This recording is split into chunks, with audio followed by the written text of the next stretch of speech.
सोचिए आपके हाथ में स्मार्टफोन है, आपके घर में टीवी है, कपड़े हैं, टॉयज हैं, इलेक्ट्रॉनिक्स हैं और अगर आप इनमें से ज्यादातर चीजों पर मेड इन देखें तो एक नाम बार बार दिखाई देगा, चाइना। लेकिन सवाल यह है, आखिर चाइना दुनिया की फैक्ट्री बना कैसे? क्या सिर्फ सस्ती लेबर इसकी वजह थी या फिर इसके पीछे कोई ऐसी स्ट्रेटेजी थी जिसे चाइना ने दशकों पहले ही समझ लिया था? आज शिवांश डिकोड्स में इस पूरी कहानी को डिकोड करते हैं।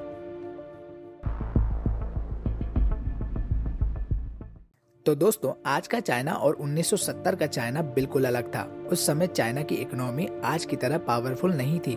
फिर आया एक बड़ा टर्निंग पॉइंट। चाइना ने अपनी इकोनॉमी को दुनिया के लिए खोलना शुरू किया और मैन्युफैक्चरिंग तथा फॉरेन इन्वेस्टमेंट पर ज्यादा फोकस किया और यहीं से चाइना की ट्रांसफॉर्मेशन शुरू हुई। चाइना ने अपने कुछ क्षेत्रों को स्पेशल इकोनॉमिक जोन यानी SEZs के रूप में डेवलप किया। इन एरियाज में बिजनेसेस को बेहतर इंफ्रास्ट्रक्चर और इन्वेस्टमेंट पॉलिसीज दी गई। इनमें सबसे फेमस नामों में से एक था शेंजन। एक छोटा सा फिशिंग टाउन धीरे धीरे मैन्युफैक्चरिंग और टेक्नोलॉजी का बड़ा ग्लोबल हब बन गया। फैक्ट्रीज आई, फॉरेन कंपनीज आई और जॉब्स तथा प्रोडक्शन तेजी से बढ़ने लगा। यहाँ से असली गेम शुरू होती है। चाइना ने सिर्फ एक फैक्ट्री नहीं बनाई, उसने धीरे धीरे पूरी मैन्युफैक्चरिंग इकोसिस्टम खड़ी कर दी। मान लीजिए आपको एक इलेक्ट्रॉनिक प्रोडक्ट बनाना है तो आपको चाहिए raw materials, components, packaging, machines, worker, transportation और एक्सपोर्ट के लिए पोर्ट्स। चाइना ने बड़े स्मार्टली इन सभी चीजों को एक दूसरे के आसपास डेवलप किया। इसका फायदा प्रोडक्शन तेज हुआ और कॉस्ट कम होती गई। अब इमेजिन कीजिए, एक फैक्ट्री में प्रोडक्ट तैयार हुआ, लेकिन अगर उसे दूसरे शहर या दूसरे देश तक पहुंचाने में कई दिन लग जाएं, तो मैन्युफैक्चरिंग का फायदा कम हो जाएगा। चाइना ने इस प्रॉब्लम को भी बड़ी ही अच्छी तरीके से हैंडल किया। Roads, railways, ports, industrial zones और लॉजिस्टिक्स इंफ्रास्ट्रक्चर को बड़े स्केल पर डेवलप किया।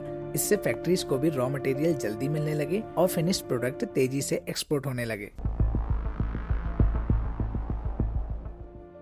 बहुत लोग सोचते हैं कि चाइना सिर्फ चीप लेबर की वजह से दुनिया की फैक्ट्री बना। शुरुआत में लो कॉस्ट लेबर निश्चित रूप से एक बड़ा एडवांटेज था, लेकिन अगर चीप लेबर ही काफी होता तो दूसरी डेवलपिंग कंट्रीज भी उस स्केल पर चाइना को रिप्लेस कर चुके होते।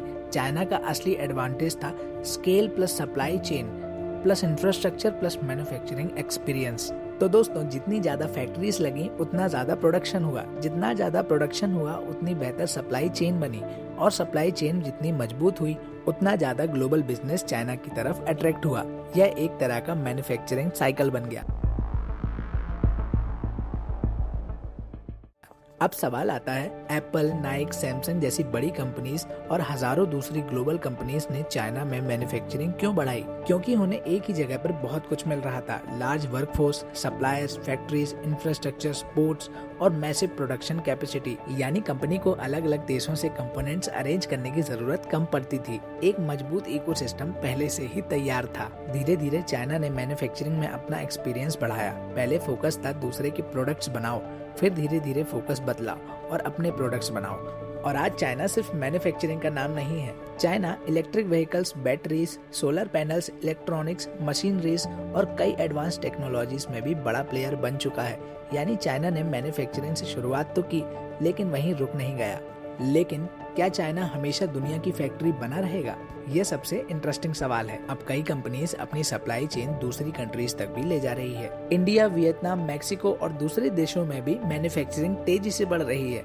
ऑटोमेशन और रोबोटिक्स भी ट्रेडिशनल चीप लेबर एडवांटेज को बदल रहे हैं। लेकिन चाइना के पास अभी भी एक बहुत बड़ा एडवांटेज है, उसका विशाल मैन्युफैक्चरिंग इकोसिस्टम। एक प्रोडक्ट के छोटे से कंपोनेंट को लेकर पैकेजिंग और शिपिंग तक बहुत सारी चीजें एक ही इकोसिस्टम में उपलब्ध हैं। इसी वजह से चाइना को रिप्लेस करना सिर्फ एक फैक्ट्री को रिप्लेस करने जितना आसान नहीं है। तो चाइना दुनिया की फैक्ट्री सिर्फ इसलिए नहीं बना कि वहाँ लेबर का चार्ज सस्ता है, बल्कि चाइना ने एक पूरा मैन्युफैक्चरिंग इकोसिस्टम बनाया। फैक्ट्रीज बनाई, इंफ्रास्ट्रक्चर्स बनाया, सप्लाई चेन्स बनाई, पोर्ट्स और लॉजिस्टिक्स मजबूत किए, फॉरेन इन्वेस्टमेंट अट्रैक्ट किए और फिर डिकेड्स तक मैन्युफैक्चरिंग स्केल किया। और शायद चाइना की सबसे बड़ी सीख यही है, अगर किसी देश को प्रोडक्ट्स नहीं बल्कि पूरी इंडस्ट्री बनानी है तो उसे सिर्फ फैक्ट्रीज नहीं, पूरा इकोसिस्टम बनाना पड़ेगा।